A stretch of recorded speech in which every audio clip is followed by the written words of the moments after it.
Hello, my name is Brian Rogal, and I'm with Midwest Energy News, and we're here with Bracken Hendricks from the Center for American Progress. Bracken, I just want to ask you, a lot of the talk at the conference has been about seizing the momentum, and a lot of participants have been worried that momentum is going to be lost because all the money from the stimulus package is running out. So what do you think Congress needs to do over the next year to keep that momentum going? Well, this is a critically important moment in the growth of the energy efficiency industry. And I think that the momentum that we're starting to see is really the transition from energy efficiency being driven principally by public programs to having energy efficiency being a really robust industry that's part of our energy system nationally in a very serious way.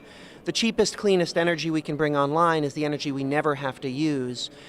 So it's taking on a really important role for consumer protection. And it starts to become a really important thing to think about in real estate markets, in finance, in a whole host of other issues that really aren't within what we've traditionally thought of in the energy space. So I think that's really the most important momentum that we've seen developing over the last, really couple years, that energy efficiency is becoming something that's being taken seriously as a place to make investments. So what Congress really needs to do is help drive down the cost of capital to make clean energy investments cheaper.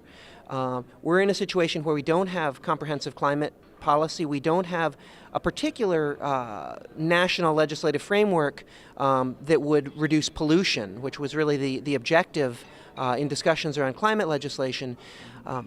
But energy efficiency has a very exciting place in this moment when we're trying to drive a lot of new capital investment into the built environment, jumpstart jobs in the construction industry, look at how American businesses can compete globally with advanced manufactured products, and integrating innovative technology, IT systems into the built environment. Energy efficiency is at the leading edge of all of these things. So I think that's the transformation, really, of the energy efficiency conversation that we're seeing right now. And there is a tremendous amount of momentum. But what's desperately needed is certainty, predictability, transparency, the ability to turn energy efficiency into something every bit as reliable as building a new power plant, so you can get long-term financing and actually build stuff. Okay, well, let me ask you this. How are people who are interested in getting that done, how do they appeal to new members of Congress? Because the fear is that a lot of these members are just going to hear clean energy and they're going to think it's just like cap and trade and they're going to just resist it. Yeah, actually there's a very coherent investment agenda for building clean energy by making it cheaper. It starts with investments in research and development, which is critically important and desperately needed.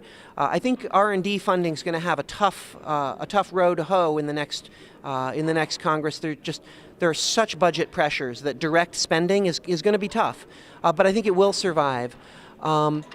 The real interesting area is in a whole conversation about deployment, which really relies on private capital investment. These things can be funded through the rate base, paid for by the beneficiaries, folks in communities who are benefiting from the services. It can be paid for through consumer savings if you can provide access to capital.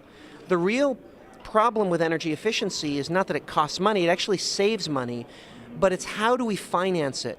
Because if I'm a homeowner, a $5,000 new HVAC system is competing with other things. My car might die. I might need to get my daughter braces. So the ability to manage cash flow so that you get cost-effective, even profitable investments being made within energy efficiency is very dependent on interest rates and availability of capital, on the ability of banks to know that a loan will be repaid, so the standards around underwriting. So there's a great deal we can do with just sort of regulatory reform, streamlining the process. There's a lot that can be done with the tax code and with providing federal backstops for private or state lending to drive down the cost of capital and make more of these projects pencil out when people try and do the math to say, is this cost effective? Energy efficiency really is a good deal for America. We just have to make it work in the business context. Okay, so we just have to sell it as cost effective. That's kind of the big picture.